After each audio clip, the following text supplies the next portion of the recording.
पाकिस्तान ऐसी टीम है जो हालात, जज्बात, एहसास सब कुछ बदल देती है। कोई सोच सकता था कि जिस टीम ने पिछले टेस्ट साइकिल में आखिरी नंबर पे फिनिश किया है वो चैंपियन टीम को हरा देगी? This is Najibul Hasnain honestly speaking.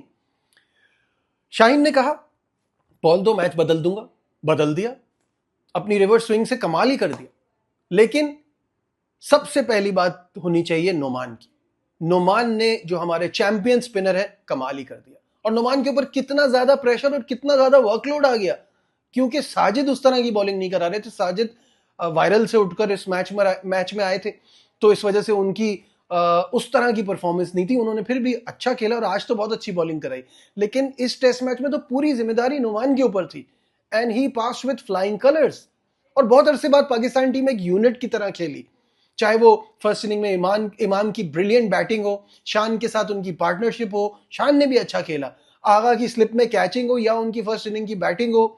Babar Azam ने भी कुछ रन किए, वो 42 इंपॉर्टेंट थे दूसरी इनिंग में। फिर जैसे मैंने कहा, शाहीन ने आखिर में जो बॉलिंग की, जो टेल को संभाला, ये सब ने मिलके इतना जबरदस्त परफॉर्म किया। मैं ये नहीं कह रहा गलतियां चली गई हैं या गलतियां खत्म हो जाती हैं, गलतियां वहीं की वहीं हैं। आप बैटिंग में अभी भी स्ट्रगल करते हो। और इतनी जो हम इस मैच की खुशी मना रहे हैं ना, टॉस हारे होते तो हम तो कल ही मैच हार गए होते। टॉस का भी बड़ा की रोल रहा है हमारे उसमें। लेकिन नेवरदलेस जीत इंपॉर्टेंट होती है, और बड़ी टीम से जीतना तो बहुत ही इंपॉर्टेंट होता है। उससे आपको एक कॉन्फिडेंस मिलता है, उस कॉन्फिडेंस को लेके जाना होता है। पाकिस्तान क्रिकेट की सबसे बड़ी प्रॉब्लम है कंसिस्टेंसी, वो है ही नहीं, किसी चीज का तसलसल नहीं है। वो ठीक होगा ना, बहुत सारी चीजें ठीक हो जाएंगी, और इसका कॉन्फिडेंस लेके आप अगले मैच में जाएंगे जहां जहां साउथ अफ्रीका पूरी स्ट्रेंथ से खेलेगा। खैर नहीं आओ, मैं अभी देख रहा था कि कुछ farmer cricketers, specially English cricketers को ये हमेशा बड़ी तकलीफ रहती है, पिच का बड़ा क्रिटिसिज्म कर रहे थे कि पिच सही नहीं थी, ये कोई अप टू द मार्क नहीं है। भाई क्या बात कर रहे हैं आप? साउथ अफ्रीका के स्पिनर्स ने हमसे ज्यादा विकेटें ली, साउथ अफ्रीका ने आखिरी इनिंग में हमसे ज्यादा रन बनाए, तो फिर क्या डिफरेंस है? मतलब आपको यहां पे भी प्रॉब्लम है, आपको इंडिया में भी आप कहते हैं कैसी विकेट बना दी, आपको श्रीलंका में भी प्रॉब्लम है, हर जगह आपके मतलब की विकेट्स तो नहीं हो सकती। That's the point of home and away. फिर तकलीफ क्या होती है आपको? ये जो होम एंड अवे है, ये इसीलिए तो होता है। हम ऑस्ट्रेलिया जाके हमेशा हारते हैं, हम तो नहीं कहते इतनी बाउंसी विकेट क्यों है भाई, हमारे मतलब की बनाओ। तो प्लीज ये जो रोना गाना है ना, ये नहीं होना चाहिए मेरे हिसाब से। खैर, we were talking about Pakistan performance, और पाकिस्तान की परफॉर्मेंस पे player of the match Noman Ali की हम बात कर रहे थे। नोमान ने जब 6 विकेटें ली पिछली इनिंग्स में, तो वो पाकिस्तान की जानिब से 5 और 5 से ज्यादा विकेट लेने वाले, सबसे ज्यादा लेने वाले लेफ्ट आर्म स्पिनर बन गए। इकबाल कासिम ने 8 मरतबा ऐसा किया है, नोमान ने ये कारनामा 9वीं बार कर दिया। और अगर आप उसकी बात करें, औसत की बॉलिंग, औसत के हवाले से भी वो इस फहरिस्त में दूसरे नंबर पर आ गए। तो he is just too good, he is so brilliant. और वो आज भी ना, देख के उनको लगता है ना, इतनी उम्र हो गई उनकी, आज भी वो उसी तरह से मेहनत करता है। उस बंदे का मैं हमेशा कहता हूँ, मेरी जब नुमान से बात भी होती है, मैंने जब नुमान का इंटरव्यू भी किया था अपने शो के लिए, तो मैंने यही कहा था कि इनको डोमेस्टिक में देख देख के हम लोग ये सोचते थे भाई ये क्यों मेहनत करता है, इसको खिलाते तो है नहीं। 34 साल की उम्र में डेब्यू हुआ था नुमान का, 34 ईयर्स की एज में डेब्यू हुआ था, और 20 मैचेस में 93 विकेट्स हैं। 93 विकेट्स, बस जस्ट अनबिलीवेबल। आई मीन अभी सिर्फ 20 ही मैचेस हैं और ये इतना बड़ा खिलाड़ी बन गया है। I wish him very best of luck कि वो इसी तरह से ये परफॉर्म करता रहे। और ये ना यंगस्टर्स के लिए इस तरह के लोग इंस्पिरेशन होते हैं। जो नए लड़के आ रहे होते हैं ना, वो इनको देख के सीखते हैं, और सीखना चाहिए भी। जाहिर है जिस तरह से ये खेल रहा है, जो इसकी परफॉर्मेंस है, इट्स जस्ट वेरी गुड। खैर एनी हाउ, हम थोड़ी सी बात अब शाहीन की कर लेते हैं, क्योंकि मैंने तो आज, शाहीन ने एक ओवर कराया था जिसमें कुछ बाय से चौके वौके हो गए, और मैंने ये कहा कि यार इनको खिलाने का क्या पर्पस है, ये हमारे लिमिटेड ओवर्स के इतने शानदार बॉलर हैं, इनको T20 का मेरे हिसाब से तो कप्तान पहले ही होना चाहिए था, आगे इन्होंने ही बनना है।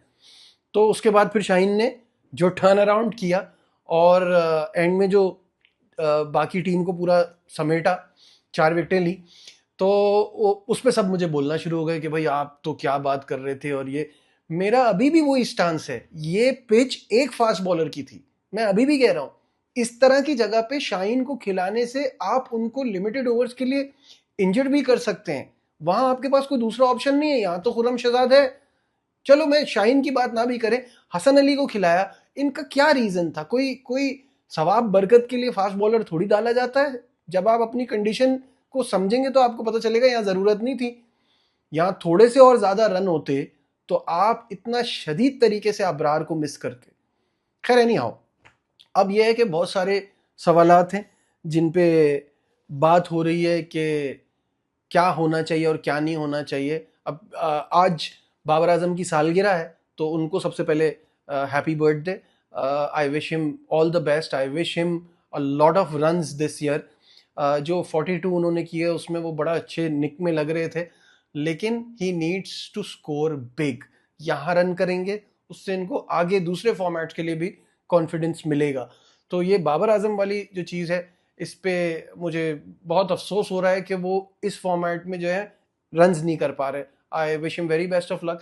साथ में बहुत सारे लोग कह रहे हैं कि क्या आगे जाते हुए हम अब्दुल्ला शफीक को बिठा के कामरान गुलाम को खिला सकते हैं? मुझे थोड़ा सा मुश्किल लगता है, क्योंकि विनिंग कॉम्बिनेशन चेंज किया नहीं जाता। पिच के हिसाब से अब आपको आगे टीम देखनी है। मैं दोबारा कहूंगा, अब साउथ अफ्रीका फुल स्ट्रेंथ से खेलेगी। अगर केशव महाराज भी शामिल होते हैं टीम में तो और उनकी स्ट्रेंथ बढ़ जाएगी। अपनी फुल स्ट्रेंथ के साथ वो आएंगे, हार उनको बर्दाश्त नहीं है। और मुझे इस वक्त राइट नाउ 1-1 सीरीज बर्दाश्त नहीं है। बिकॉज द पॉइंट इज, क्यों आप अपने घर में, मैंने कल भी कहा था, ये आपका किला है, आपको अपने किले में अच्छा करना है, आपको अपने किले में हमेशा जीत का सोचना है। तो प्लीज उस सारी प्लानिंग के साथ जाइए। जो गलतियां इस मैच में की, जिस तरह से आपने अपनी विकेटें गिराई, एक पॉइंट था जिसपे पाकिस्तान टीम 150 पे खेल रही थी और 4 आउट थे, और उसके बाद बाकी जो आपकी विकेटें गिरी वो 17 रन के अंदर गिरी, 6 wickets. This is not acceptable. Pitch का प्रॉब्लम नहीं था, आपने बैड शॉट्स खेले। जिन्होंने पहली इनिंग में रन किए उन्होंने दूसरी इनिंग में रन नहीं किए। ये कैसे हो सकता है? जिम्मेदारी लेनी पड़ेगी। इमाम was in such a good निक, इतनी अच्छी फॉर्म में थे, लेकिन लग ये रहा था कि वो 93 से जहां छोड़कर गए थे वहीं से दोबारा शुरू कर रहे हैं। ऐसे नहीं होता। जिस तरह का शॉट आगा ने खेला, बहुत ही ज्यादा अफसोस हुआ। सऊद शकील क्या सोच रहे थे टी से पहले शॉट मार के? ये सब चीजों पे आपको बैठना पड़ेगा, और जीतने के बाद ना, जब आप अपनी खामियों को एनालाइज करते हैं, देखते हैं, तो इतना बुरा नहीं लगता। हारने के बाद हर किसी की बात बुरी लगती है, ऐसा लगता है कि वो आपको टॉन्ट कर रहा है, आपको चिढ़ा रहा है। ऐसा नहीं है, आप जीते हैं, ये जीत आपको बहुत बहुत मुबारक हो। But going into the next match अपनी गलतियों पे जरा सा एक ओवरव्यू करना है, जो थोड़ी बहुत ट्यूनिंग है वो करनी है। This is the number 1 team. ये जाहिर है पिछले सीजन की, पिछले साइकिल की चैंपियन टीम है, उसको हार नहीं एक्सेप्ट होगी। तो आपने अपना 110% देना है अगले मैच में, जो कि है रावलपिंडी में, मंडे से स्टार्ट होगा। मुझे लगता है यहाँ से कॉन्फिडेंस आगे लेके जाना चाहिए और तसलसल बरकरार रखना है। आप क्या सोचते हैं कमेंट्स में जरूर बताइएगा। लाइक शेयर सब्सक्राइब देखते रहिए नजीबुल हसनैन ऑनेस्टली स्पीकिंग।